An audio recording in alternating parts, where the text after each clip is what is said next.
yang menciptakan kaya, Allah yang menciptakan miskin. Bukan, tidak ada satu ayat pun Allah menciptakan miskin. Tapi Allah menciptakan Rasulullah Muhammad sallallahu alaihi wasallam. Beliau usia 17 tahun, beliau sudah menjadi eksportir. Kirim barang ke Syria, kirim barang ke Palestina. Hari ini bangsa Indonesia, anak-anak usia 17 tahun sudah jadi apa kira-kira? 4 kuadran sukses.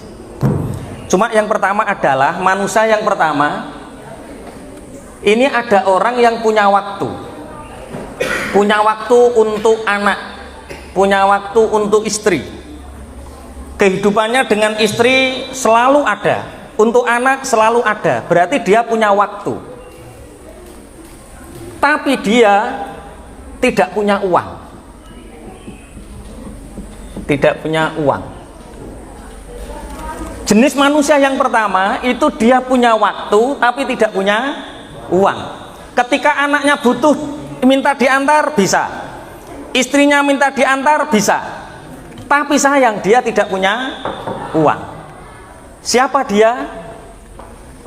Pengangguran. Kemana-mana ngantar istri, ngantar anak, punya waktu tapi tidak punya uang. Yang kedua, dia tidak punya waktu, juga tidak punya uang. Tidak punya waktu, juga tidak punya uang. Nggak sempat nganter anak sekolah, nggak sempat nganter istri buah, nggak sempat nganter apa, juga tidak punya uang. Siapa mereka? Karyawan. Pergi pagi pulang petang, penghasilan pas-pasan, uangnya habis untuk bayar hutang. Iki mergawe ning pabrik Sampurna, mergawe ning bengkel, mergawe ning buruh, tidak punya uang, tidak punya waktu. Yang ketiga, punya uang tapi tidak punya waktu. Dia uangnya banyak, tapi untuk anak nggak sempat, untuk istri nggak ada waktu, ketemu hanya malam jam 7:30 malam baru ketemu. Punya uang tapi tidak punya waktu. Siapa dia? ASN, pegawai bank, polisi, dokter, dan lain sebagainya. Pegawai bank, tentara, istrinya di Jawa, dia tugasnya di Kalimantan, kelone pendak nemulan pisan. Oke, dia punya uang tapi tidak punya waktu. Yang keempat, jenis yang terakhir, punya uang juga punya waktu. Dia kesehariannya dengan anak istri, dia punya banyak waktu untuk anak istri, jalan-jalan sama anak istri, orangnya jalan-jalan, uangnya jalan. Siapa mereka? Pengusaha. Di antara 1, 2, 3, 4, yang laki-laki kira-kira ingin yang nomor berapa? Tenanan. Ada yang ingin jadi tentara, angkat tangan. Semoga dikabulkan oleh Allah. Oke, itu pilihan hidup. Ada yang ingin jadi pegawai bank? Semoga tidak jadi. Karena Mas Tolis itu dulu pegawai bank, tapi dia ya karena itu punya uang tapi tidak punya waktu. Jadi ini kelompok-kelompok manusia. Ada yang punya waktu tapi tidak punya uang, pengangguran. Ada orang yang tidak punya waktu juga tidak punya uang, namanya buruh atau karyawan. Ngerti buruh? Awak lebur ora roh, katok nyambut gawe, keringet diperes, bercucuran, tapi tetap gak duwe duit karena dia jadi karyawan. Ada orang yang punya uang tapi tidak punya waktu, pegawai, dokter. Makanya kalau bisa anak-anakku sekalian, jangan jadi dokter nggak apa-apa, tapi jadilah orang yang punya rumah sakit. Paham maksudnya ya? Siapa orang yang punya rumah sakit? Pengusaha. Punya uang tapi juga punya waktu. Kita fokus ke sini karena memang basis kita itu pengusaha. Jadi kalau ingin punya uang dan punya waktu harus jadi pengusaha. Oke. Adik-adikku sekalian, Rasulullah Muhammad sallallahu alaihi wasallam itu ketika beliau usia 17 tahun, beliau sudah menjadi eksportir. Kirim barang ke Syria, kirim barang ke Palestina, kirim barang ke Yordania, kirim barang ke Syam. Itu usia 17 tahun, eksportir 17 tahun. Hari ini bangsa Indonesia, anak-anak usia 17 tahun sudah jadi apa kira-kira?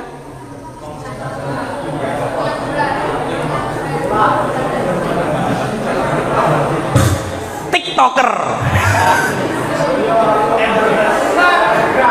Ya Allah, ya Allah. Makanya ada satu makalah, laisal fata ma yaqulu kana abi walakinnal fata ma yaqulu ha anadi. Tidak dikatakan jantan pemuda-pemuda yang mengatakan itu bapakku. Motor itu siapa yang belikan? Bapakku. HP siapa yang belikan? Bapakku. Kamu pakai sepatu bola terbaru itu siapa yang belikan? Bapakku. Itu adalah laki-laki yang pengecut. Laki-laki yang jantan, pemuda yang jantan adalah yang mengatakan ha anadi, inilah aku. Beli motor dari mana? Alhamdulillah itu jualan online. Itu sepatu dari siapa? Oh itu sepatu dari jualan ini, jualan ini. Masya Allah, kita berkaca pada Rasulullah dan para sahabat. Abdurrahman bin Auf, adik-adikku, anak-anakku, Abdurrahman bin Auf itu di usia mujana sudah jadi eksportir dan importir. Tapi hari ini kita dinegokkan dengan sinetron-sinetron. Saiki sinetron Serapayu ono YouTube. Nek bocah nom sing keren iku sing tumpakane ninja. Padahal untuk beli ninja itu bapaknya itu dodolan sapi telu. Anake tumpakane ninja, bapake gegere kileng-kileng. Ada yang seperti itu? Bocah saiki ning kene. Ayo maju siji nggo contoh kene. Oke. Fokus pada materi. Berarti agar kita punya uang dan punya waktu, yang terbanyak adalah pengusaha. Tapi di antara 1, 2, 3, 4 ini, di lingkungan kita, di kehidupan kita sehari-hari, yang terbanyak dari 1, 2, 3 ini yang nomor berapa? Nomor 1. Yang terbanyak di lingkungan kita nomor berapa? 2. Ada yang 1, ada yang 2. 1 itu usia berapa? Kok banyak pengangguran itu usia berapa? Kalau orang yang uangnya banyak, kita sebut apa namanya? Kalau orang uangnya banyak, kita sebut apa biasanya? Kaya. Kaya. Ada orang kaya. Kalau ada orang yang tidak punya uang, kita sebut apa? Miskin. Sing bengok banter ketoke nyemoni. Oke. Allah yang menciptakan langit, Allah yang menciptakan bumi. Allahul ladzi khalaqas samawati wal ard. Allah yang menciptakan matahari, Allah yang menciptakan rembulan. Allah yang menciptakan laki-laki, Allah yang menciptakan perempuan. Allah yang menciptakan kaya, Allah yang menciptakan miskin. Bukan, tidak ada satu ayat pun Allah menciptakan miskin. Tapi Allah menciptakan berkecukupan. Allah menciptakan kaya, huwallazi yughni wa aqna. Allah itu yang membuat kalian kaya dan Allah yang membuat kalian berkecukupan. Allah tidak menciptakan miskin, tapi Allah menciptakan berkecukupan. Berarti kaya dan miskin ini adalah perilaku, atau kita sebut dengan karakter. Kalau kalian miskin, jangan salahkan Allah, karena Allah nggak menciptakan miskin, Allah menciptakan berkecukupan. Berarti arti kaya dan miskin ini perilaku, karakter. Contoh, ada orang yang berkarakter miskin, punya uang 10 juta. Orang karakter miskin itu kalau punya uang, ini mentalnya apa ya yang saya beli? Itu orang miskin. Anda bisa berkaca, saya ini jadi orang kaya atau miskin, lihat karakternya dulu. Punya uang 10 juta kok mikir kita nggo tuku apa ya? Oh alah, aku pengen tuku motor NMAX. NMAX regane 30 juta, lainnya 10 juta, engko nggo uang moka berarti cek 20 juta di kredit. Ini mental miskin. Ada orang yang mentalnya kaya, karakternya kaya, perilakunya kaya, punya uang 10 juta, ini tak buat jualan apa? 10 juta ini kalau dibelikan permen. Coba 10 juta ada yang ingin bisnis apa? 10 juta bisa dibuat bisnis apa? Alsop. Wingko babat. Oke, wingko babat. Kalau dalam disiplin ilmu bisnis ada namanya disiplin ekonomi yang nanti kita share beberapa waktu yang akan datang lah kalau ada kesempatan. Kalau disiplin bisnis itu, kalau kita punya uang 10 juta maka untuk investasi itu maksimal separuh. Jadi kalau kita punya uang 10 juta, yang 5 juta ini buat modal. Iki modal 5 juta tak gawe apa ya? Ben iso dadi 20 juta. Ini mental kaya. Kira-kira di Indonesia ini banyak orang yang bermental miskin atau bermental kaya? Kalau punya uang ingin beli sesuatu atau jual sesuatu, beli. Itu berarti kehidupan banyak Indonesia ini. Ngapunten. Jepang itu tahun 45 itu menjadi negara yang paling hancur. Tahun 45. Tahun 45 itu Jepang menjadi negara yang paling hancur karena saat itu 45 Jepang dibom. Indonesia tahun 45 merdeka. Tapi setelah sekian puluh tahun merdeka, Jepang sekarang sudah menjadi negara maju. Indonesia sampai hari ini masih menjadi negara berkembang. Negara maju itu apa, adik-adik? Negara maju itu negara yang penghasilan buruh terendahnya itu minimal sekarang 8 juta. Gampangannya wong tandur neng Jepang itu saulan 8 juta. Itu negara maju. Kalau di sini wong tandur piro? Nggak ada 2,5 juta. Kenapa 45 Jepang hancur luluh lantak sekarang menjadi negara maju, Indonesia sampai hari ini menjadi negara berkembang? Karena Jepang punya mental kaya. Apa mental kayanya? Dalam kehancurannya Jepang ini membangun. Wong Jepang pinter nggawe mobil untuk dijual. Wong Jepang pinter nggawe motor untuk dijual. Jepang pinter gawe mobil, Jepang pinter gawe motor, wong Indonesia orang gawe mobil, orang gawe motor, senengane tuku kreditan pisan. Sing guyu banter paling kreditannya rodok luwung.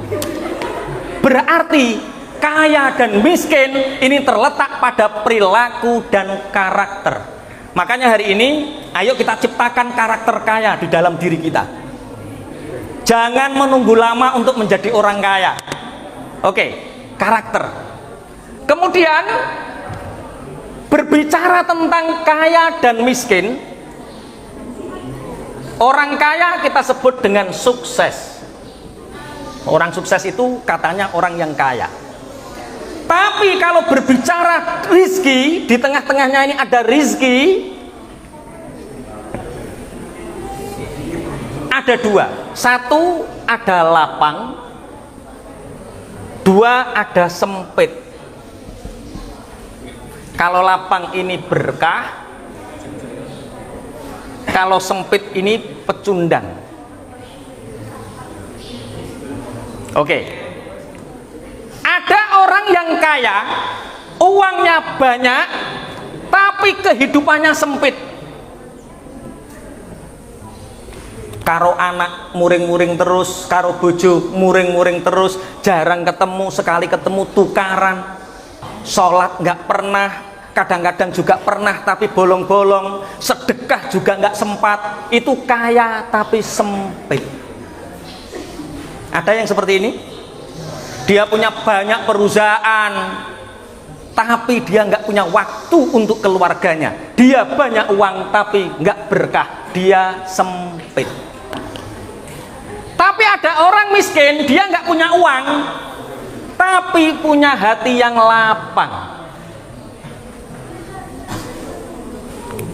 Sama anak baik, sama istri baik, sama tetangga baik, dia juga punya infak yang banyak, miskin tapi lapang. Yang di sini ada orang yang kaya, hatinya lapang, sedekahnya banyak, sama anak istri baik. Ini seperti Abdurrahman bin Auf, Utsman bin Affan dan lain-lain. Miskin dan sempit.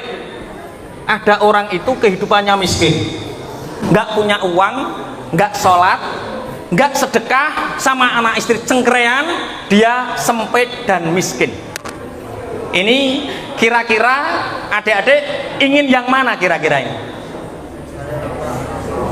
Ingin yang kaya sempit, atau miskin lapang, atau lapang tapi berkah? Kaya lapang atau sempit miskin? Kaya lapang.